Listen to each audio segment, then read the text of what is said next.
I have a friend who told me that her stepfather is uncomfortable with like buying a pad. So I think especially in older generations it's still a taboo. Like it's just not something that they are super comfortable talking about. Yeah. That's so weird because it's not general information. Yeah. There's so many of these things that it happens. Okay, why aren't we told about it? Why do we go through all these years of schooling and not be taught about this thing that happens to us regularly? I used to have really bad period cramps growing up, especially in my teenage years. But these days, it's not as bad anymore. Oh my god, I'm the opposite. Oh gosh. I didn't have a lot of... I'm so sorry. cramps. I know, thank you. But then now that I'm older, for some reason, I've got more cramps. Have you ever fainted from cramps? I have. Whoa. Yeah, and I didn't realize I fainted. Oh my god. Hello guys, welcome back to For the Wanita podcast. I am your host Zai. And I am your other host, Akila. And we're both pretty comfy today because we'll be talking about a topic that requires comfort. Yes. Periods. With that an is S. the topic. Not period. Periods. Period.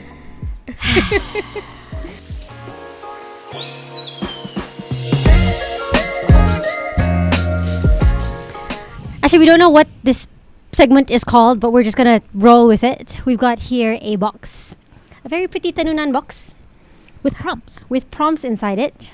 Let me show you. Ta-da! But we've never seen these. Okay, like we don't know what's inside it, what they're gonna be asking. This was provided by our lovely team. Okay, got it. No, we don't have to. We talk first, and then if we don't have anything to talk about, yeah.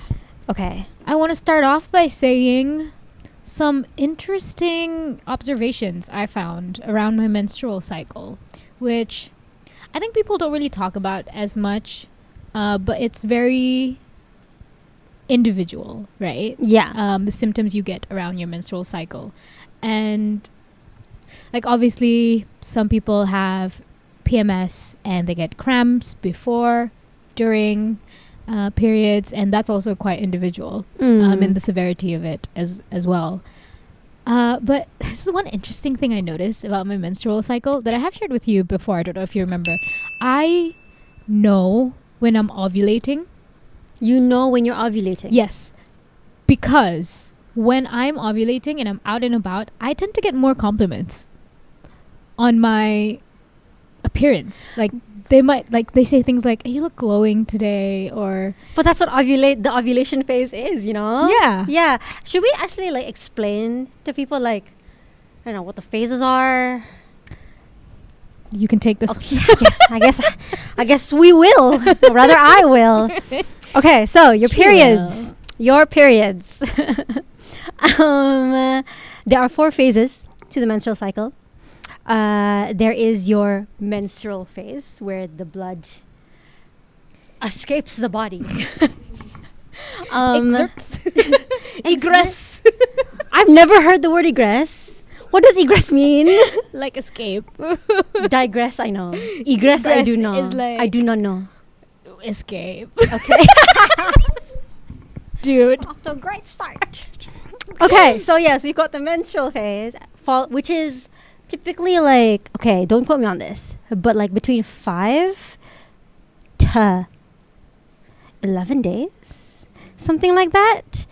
Typically lasts around a week, we'll say that. Yeah, mine lasts a week. Look, this is not medical advice. We are not professionals of any kind. We just have periods and are figuring them out, and we turn to the internet to figure them out. And then after the menstrual phase, you've got the follicular phase, which happens together with the menstrual phase, but lasts maybe a week longer than that. And this is kind of like when your body is preparing itself to conceive. And then you've got your ovulatory phase. Ovulation phase. Which is what Zai says is like the glowing period. Yes. And this is because, your hormones are like ready to receive a baby. Yeah, it's on full gear. No. Yeah, so it's like gear. High gear. So it's like, okay, I'm gonna make my girl look the best, feel the best. Give her the most energy. Yeah. And then you've got your luteal phase, which is when it's like, okay, there's no baby coming. I will stop producing all these hormones, or I will change up the hormones, and you kind of like start feeling slow, sluggish. This is when you have your PMS symptoms usually, and there you go. You got your 4 phases of the period cycle.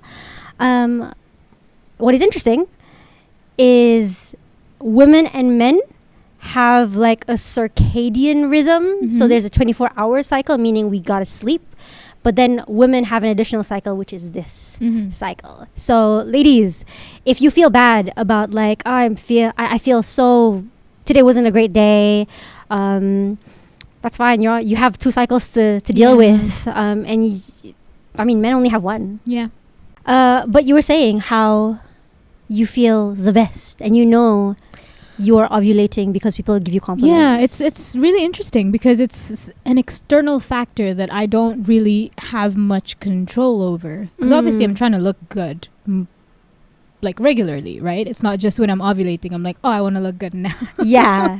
So nothing really changes aside from this internal change in my body. But it's really interesting how it manifests externally without me really actively doing anything different. Do you track your period symptoms? You track your cycle? Because I try to. I try to. Okay. Just to... Not consistently? Not consistently. I try to... Why do you track yours?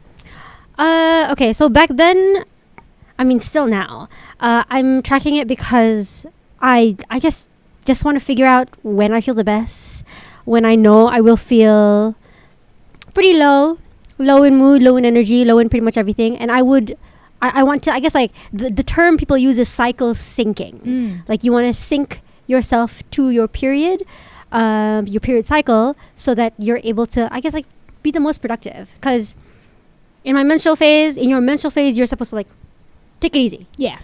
Follicular, supposed to be like your winter, yes, your hibernating winter phase. Yeah, and then you've got your follicular, which is when you want to start planning for stuff.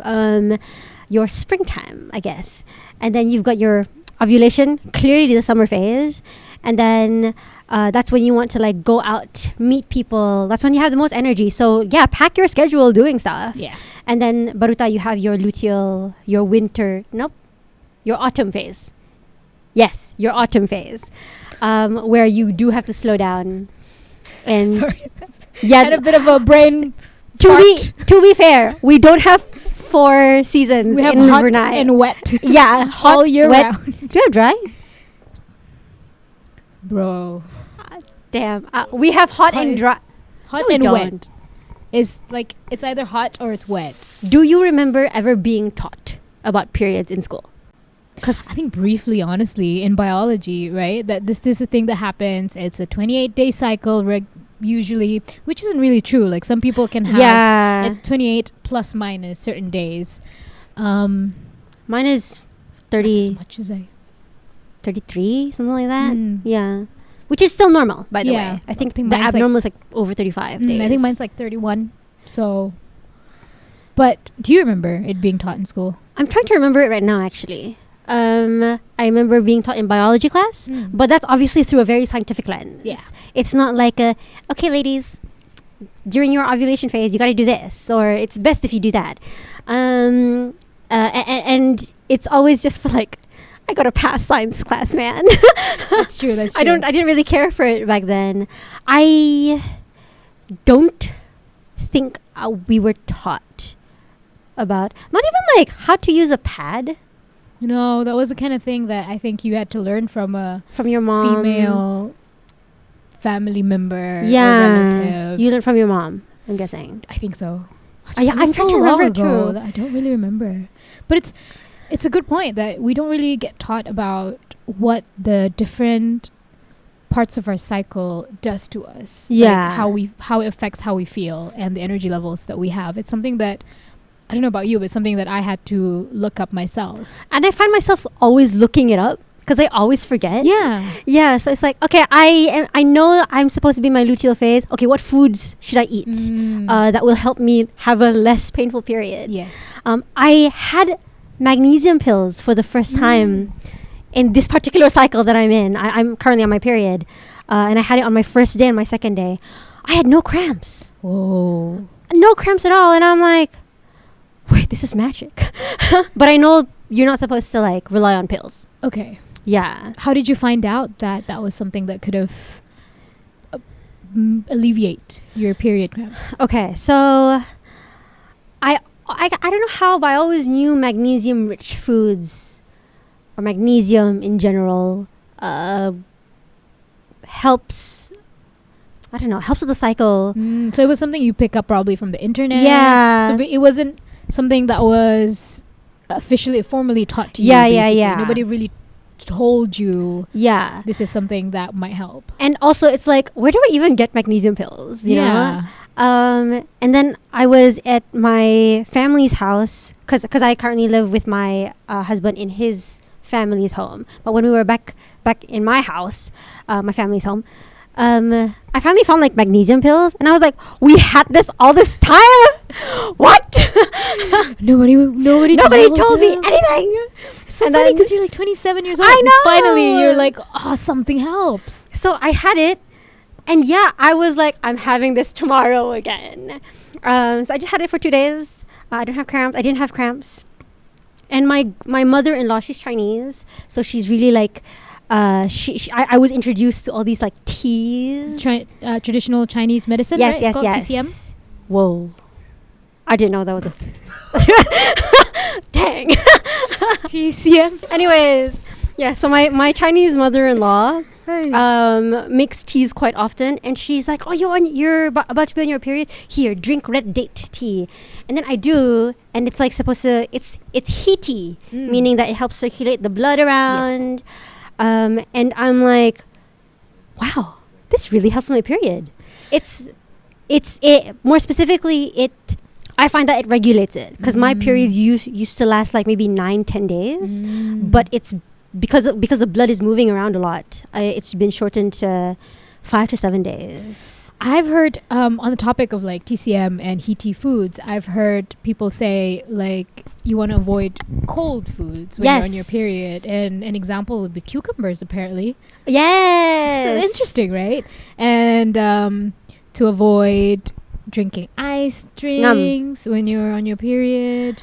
Do you avoid like fizzy drinks? Because I've been told growing up to avoid fizzy drinks. Okay, she has been told, but it seems that she does not follow it. I am privy to this information. However, I am my own woman. To each their own. Because I genuinely try to avoid all the things that will make a bad experience during my period. I used to have really bad period cramps growing up, especially in my teenage years. But these days, it's not as bad anymore. Oh my God, I'm the opposite. Oh gosh. I didn't have a lot of... I'm so sorry. Cramps. I know, thank you. Thank you for... I'm so sorry. For emphasizing. We should be over this by now. I didn't have a lot of cramps growing up, but then now that I'm older, for some reason, I've got more cramps. Have you ever fainted from cramps? I have. Whoa. Yeah, and I didn't realize I fainted. Oh my God. This was okay. All the like guys in the room, like all our producers, the crew, are like pointing at Tasha. Tasha, do you have similar experiences? Yeah. Okay. Oh gosh, you fainted? Really? Oh my gosh. I don't know. So you've never fainted? I've never fainted from period cramps. Okay, I've once. My sister has multiple times, and this should not be normal. No. So my experience was we were at a wedding at Riskun, and I was having a terrible day because of my period. And it was painful from the moment I woke up, but it was like a close enough cousin, so we had to go.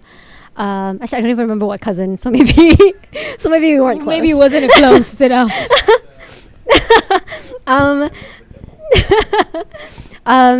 And yeah, I just remember really having a really bad time at the hotel. When we were on the way home, I was like against the car door. I was like, I'm in pain. It hurts so bad. And then I don't remember anything after that. Oh no. I woke up and And we the- were home. Oh no. Yeah. Wait, And I'm was like, that whoa, on the what ride home? happened? Yeah. Oh. Because I don't think you like faint out of pain unless it's really bad. Yeah. I fainted in the car. Kakabangon. I got up and I'm like, oh, we're home already. Okay, well, I guess. Oh, it doesn't hurt as much anymore. Okay, I'll just go to bed. Oh. Yeah, that was kind of like the, how it resolved itself, I guess. Do you take painkillers for your cramps? Okay, so I'm really stubborn. I am my own woman too. You are one of those people. I don't like taking painkillers. Are you one of those people that's like, I wear my pain like a badge of honor? No. Okay. I'm like, oh my god, I'm in pain. Don't touch me. And I will suffer. I'll get through this. I've gone through worse, I think. You know What? how like parents are like, no, I don't want to get medical attention for this thing. Maybe it's ingrained in our culture, actually. Maybe you're at that age. Maybe. It's like, This is when it starts. I know I'll get through it. That kind of thing. My sister has fainted once because of like a change in temperature. Did you know that you can faint on your period because of a change of temperature? No. Yeah. What? So, my sister will just finish showering, hot bath to, I guess, like, you're supposed to put like a heat compress, so that, it soothes it a bit. Yeah. And then, hot shower. When she got out, sudden change in temperature, she fainted. Oh. She woke up in the toilet. We didn't even know. Oh my gosh. She so fainted. kasiyan. Yeah. And then when we brought it up to a doctor, because we're like, your period is really, really weird. It was a male doctor, by the way. Not saying that they're not qualified. I'm saying that you don't get it. You unfortunately just don't get what we go through. And the doctor was explaining that does happen if there's a very sudden change in temperature. Like Kira, the change in temperature changes the pressure. That's so weird because it's not general information. Yeah. There's so many of these things that, it happens. Okay, why aren't we told about it? Why do we go through all these years of schooling and not be taught about this thing that happens to us regularly? Taboo? Taught scientifically, but not like in detail. I guess when it's taught scientifically, there's a level of detachment. There's a degree of detachment from the subject matter. Yeah. But I guess it's like, okay, ladies, this is a tampon. Or this is a pad. The difference between a pad and a panty liner. My husband didn't know the difference, by the way. Fair. I mean, he's never had to use it in his life. Yeah, but he is now educated. Good. He knows. Thank you. I'm very proud of him too. Well done, husband. He's always been the type of person who's like, I'm not ashamed to buy pads for my wife/girlfriend. I also have male friends who keep like a spare pad in their car. That's very sweet. That's really, really sweet of him. That's one thing I like about girlhood is that whenever someone needs a pad, it doesn't matter if you're on your last one, how expensive pads are. It doesn't matter if it's a stranger, where you are, what you're doing. If someone needs a pad, you give them a pad. Yeah. And sometimes you're like, you want a big one or a small one? Yeah. Options. I have all these options. So which one do you want? I have one with wings and without wings. But no, that's true. Even like if I see someone walking by and then macam like tatambos, I would go up to them, no matter who they are, or if I've I would, even if there was a stranger, I'd be like, excuse me, sorry, tambos. Yeah, because it is embarrassing, but it shouldn't be embarrassing. No, it shouldn't be. It shouldn't be taboo. It's something that happens to us extremely regularly. Yeah. And the fact that we have to go to the toilet and hide our pads, like we're carrying some kind of contraband. That happened to me literally yesterday. Oh. And I consciously told myself, don't hide it. Yeah. That's what I try to do. That's like my act of microfeminism. Microfeminism. Yep. Yeah, I put it in my bags, and then if I open my bag and it's in there and there are people to see it, then so what? I get periods. I'm on my period. Yeah. Now. And I get it in general. I don't think it's something that you should be ashamed of. So for people who don't know, could you explain what microfeminism is? No. Me too. It's just small acts of feminism. Yeah. Small acts. I'm not gonna disagree. It's like small actions that should be helps normalize Yes. things that women go through, including periods. I have made it a point, 2 cycles now, at 27 years old, where let's say I'm on my period, I'm supposed to be around like loads of friends, and I know that I'm gonna. Well, this is gonna be something that I have to deal with too, because I'm dealing with it too. So I would like give them a heads up, or I would say it to them like, "Hey guys, I'm on my period. Just a heads up. I don't know. I'm extra sensitive today. Maybe irritable. Irritable, moody, and then this one, and they're always like super accepting of it. They're like, "Oh, okay, good to know. Thanks for letting us know." And these are also like guy friends. But this one time, I was walking towards a group of friends, and there was like a frown on my face, and I was like this. And then he was like, one of my friends was like, "Are you okay?" And I said, "I'm on my first day of my period." And he very kindly said, "Okay, that's a very good reason to not be okay." Yeah. So it's also very heartwarming it's surprising, but it's very heartwarming to see the amount of support, at least like I'm getting. But then on the flip side, I have a friend who told me that her stepfather is uncomfortable with like buying a pad for them, even though like that person is already on their period, and they're like, "Pa, can you get a pad from the store?" And I was really surprised to hear that he gave the money, and he's like, "Okay, go get the pad from the store." So I think, especially in older generations, it's still a taboo. Like it's just not something that they are super comfortable talking about, even if it's like their own stepdaughter or even daughter, family. Yeah, their own family members. Hi guys, sorry for the quick interruption, but we just want to let you know that you can put your advertisements here. Feel free to email us. There's an email down below in the description. And through it, please send over your 30-second video or any ad reads you'd like us to read. And whether that's your company, whether that's a product, whether that's, your own video. And I think that's it. Enjoy the show. Something related to periods that I've noticed. I'm on fitness TikTok, or like gym talk. Okay. And is that what they call it? Gym talk? I think so. Nope. Anyways, so I am on gym talk, and one of the trends that have arisen in gym talk is a video of a girl lifting a weight that they are normally able to do, and then they realize they can't do it, and then cue the next clip, and they're like, "Oh, got my period the next day." And I think it's something that's not really talked about enough, like how if you go to the gym regularly, or if you're strength training regularly, which you do. Yes, which I do.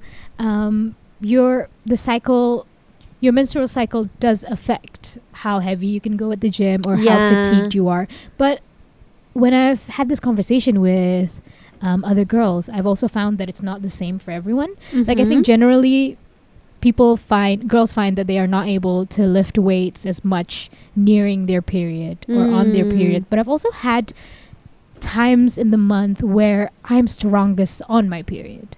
Wow, really? Yeah, it's really interesting. I don't really have like enough data point from my own personal experience to be able to say I'm stronger on this and this. Like, there's a scientific like, I guess, pattern to the period cycle, but it's still probably dependent anecdotal. on the person. Yeah. I wanted to say, it just goes to show how totally unexpected period cycles can be person to person, or cycle to cycle within the same person. I think I've even spoken to a coach where I asked, like, how, when you train female or versus male clients, do you see any difference in like how they train, how the girls train when they're with respect to their cycles, and he's found that he told me that he didn't notice anything different in their clients. So it's definitely super individual. But generally, I'm not able to lift as heavy the week before my period. And then on my period, sometimes I can, sometimes I can't. Yeah. There's also this thing called a deload week. Okay. Where what is that? Where maybe you don't lift as much weight as you usually do, to sort of give your body a break to recover from the fatigue and all that stuff. And some people in Gym Talk have suggested syncing their deload week with their period weeks. Yeah. So I think that's an example of cycle syncing that you can do. You talked about foods and then making plans with relation to cycle syncing. You got your workouts too. Actually, can I ask, what app do you use? Can we mention apps? Can we mention apps? Okay, we can mention apps. Can I say a bad thing about an app? Okay. I used to use Flow, and I think you told me. Oh my God, was it Flow? I really don't remember. Yeah. Something about like breach of data. Yes, like selling your information. Yeah, they were selling information. I don't know. Okay, we don't know whether it's Flow. We don't know what app it was particularly. But I know it was a big thing in America, and then it just how happens a lot of women in Brunei use this app because I remember posting about it, and people were like, I use that. But I don't remember whether it was Flow. But you used. I used it. Now I use. Okay. I think upon your recommendation, Clue? I use Clue! I thought it was my recommendation. So we have spoken about periods. Yeah, I use Clue as well. Did you buy the subscription? No, okay. But it still works. I did. But how does it help? So you get access to like, not sponsored by Clue, by the way, but you get access to like articles, which I always refer to. Yeah, because it's just easier than like Googling, I'm on, what foods do I eat? Is this the app that is made by women? Yes. Or something. I think the other one wasn't. Yeah, the other one with the data breach wasn't made by women. And I remember us being like, why would we want to use an app for women that's not made by women? Yeah. Shall we try one of these questions? Yes. Let's see what they say. Do you wanna take one? Bismillah. We've done that? You're finding a question that you like? That's not how it works. Why can't that be? Why can't I do that? Why can't I do that? Don't put it back in. Okay, I don't think I should do it this. Okay, I think you should pick one. I'll put it back in so Kila can pick. Okay, well I won't choose the ones that you've taken, so I'm gonna choose this one. Okay, wait, I can. Good job, guys. Okay. What are your comfort foods? / do you have any period cravings? You do? I do. It changes every time. Sometimes it's ambuyat. Really? Random. Yeah. I get ambuyat cravings. I'm like, that's so one thing about my appetite as well.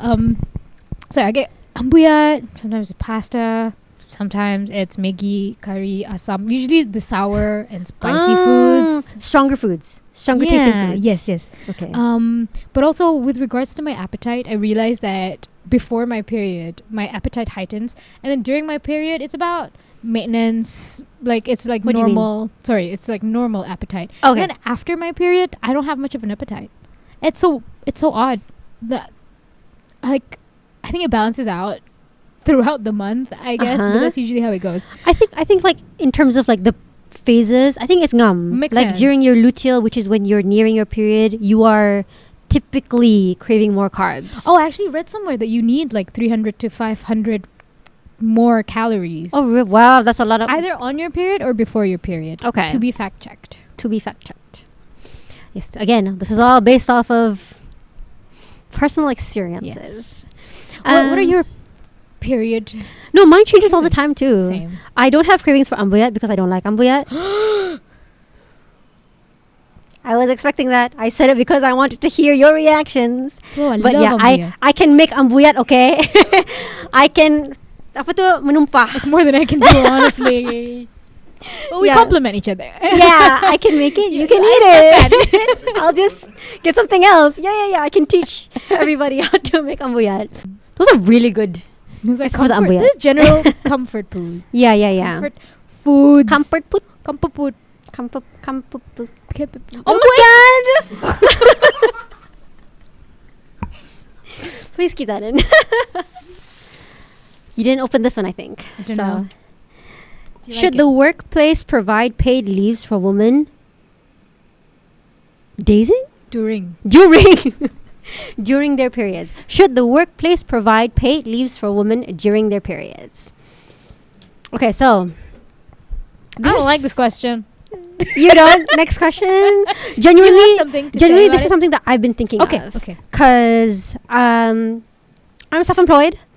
I tend to not do work on my period. Yeah, you have 'cause I have the liberty to do that. I have the privilege to do that.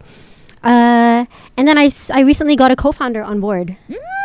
Yeah, and my co-founder has a full-time job. So we kind of like, we know how to tag team, but it's also like, oh, they're waiting on me to do a few things, so I've got to finish it up. But this period, I mean, we've only been like co-founders for maybe like a month. So in that 1 month of my cycle, I have actually been thinking about this. Like, do I take leave? I mean, not paid leaves, but do I take leave when I'm on my period? I haven't come to a conclusive answer, but I am leaning towards a yes. Just because, like, hey, if I've got cramps and I'm not gonna be productive, there's no point in me being there. Yeah. But I can also imagine scenarios where people would take that for granted. But I guess it's individual amanah. That's a good point. So there's a lot of things to consider. Yeah. There. I don't have a conclusive answer. You You work full time. yes. Do you have paid leaves? Paid period leaves? I do not have paid Okay. period. I don't know any company that does do paid period leaves. I know one, You know one? but they're no longer operative. Oh, interesting. I think I have the privilege of not having as bad of symptoms when I'm on my period. That's also a very good thing to bring up. Yeah, like I'm still functional. I don't really get bad cramps anymore. Just occasionally bad cramps. And when I do have like debilitating cramps and I cannot function and I cannot work, then I would take a sick leave. And that's enough. It's out of your sick leave. Yeah, and that's enough for me. I haven't done it. Oh. I haven't done it, but has it happened? Like it where? hasn't happened. But Okay. that's what I feel like I would do in the future, because if I can't function and I cannot get out of bed, which I have had cramps that have done that to me, I cannot physically walk out of bed. Yeah. Then I would call it a sick leave, and for me that's enough. But I don't want to dismiss the struggles of people who have worse symptoms on their periods. And I think we probably need to listen to them more than listening to someone who isn't much affected by it. Lots of things to consider. Shall we try another one? One last question. Do you wanna pick it this time? No take backsies. Oh my god, she's got two. Pick right or left? Because you are on the left. Yes, you are on the left. We'll go with the left. I hesitated there. I don't know what left and right was. Give your advice to men on how to better understand periods. Oh my god. I think it starts with a conversation and being willing to have this conversation with the period having people in your lives. I also think, like, don't be afraid to say that, like, you don't understand what periods are. Like, you just, if the degree of your understanding about periods is, okay, cramps when blood comes out of the vagina. Egress. Blood egresses out. Egresses out. I'm just being silly. If that's the extent of your understanding, there's a lot more to unpack here. We've talked about cramps, and I think that's just the tip of the iceberg. That analogy. That's the most apparent yes. side effect of periods. That's the one you hear about the most because that's probably the one that affects. That's I think what we complain about the most too. Yeah. That's the most apparent and obvious one. But there's also the emotional symptoms that comes with having a period, just being more irritable, being more moody. Some people suffer from PMDD, which is premenstrual dysphoric disorder. Premenstrual dysphoric disorder. Oh, you're right. Well done, you. Thank you. Yeah. So there's the physical aspect of it, and then there's also the mental, emotional aspect of it as well. Some people suffer from PMDD, which stands for premenstrual dysphoric disorder. Dysphoric disorder. And they can experience symptoms like depression during that time. Like imagine having depression just because there are hormonal changes happening in your body that you don't really have much control over. I actually have a story. I have a friend, male friend, obviously has no idea what it is like to have a period. But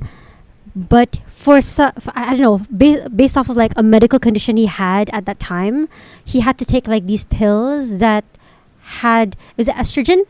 The female, the female hormone. And he was so moody. He got so angry at like his neighbor for open burning. And then he actually said that I was so close to opening up the window and like shouting at them. And like his, I don't know, like family member really pissed him off or something like that. And he's like, why am I so moody? And then he looked at the medication and he's like, oh. Side effects. It's an estrogen packed pill that he had to take. And ever since then he's like, I don't know how women do it. Honestly, I don't know. I don't want to say in particular that it was because it was estrogen that made him that way. It might just be like hormonal imbalance. No, that's a good point. That's a good point. It could be hormonal imbalance. Yeah, right. Or maybe the body not used to having that certain hormone in high concentration. We got there.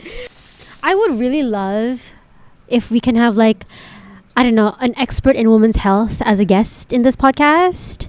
I think that would be really, really interesting. Yeah. Shh. Okay. If you're an expert, hit us up. I don't have like someone in mind, no? I do have someone in mind, but I don't know whether they're keen to be a part of a podcast. I think there are a lot of topics we can cover for periods. There's the cultural, the scientific, the personal. We covered a lot of personal. Social. Yeah. Maybe we'll do a part 2. Yeah. On periods. Let us know if you're interested in a part 2. Yeah. Because I think we're at the end of this episode. Drop us some stories if you'd like, period-related stories, and maybe questions you have, and we'll do our best to answer them. But again, not professional advice, just personal experience. So thank you so much for tuning in, you guys. Don't forget to hit like. Is this on YouTube? It is on YouTube. Don't forget to click on subscribe. And to follow us on nwf.media. Don't forget to follow us on nwf.media to keep up with anything to do with our podcast. Thank you so much for tuning in, and we will see you in the next episode. Bye.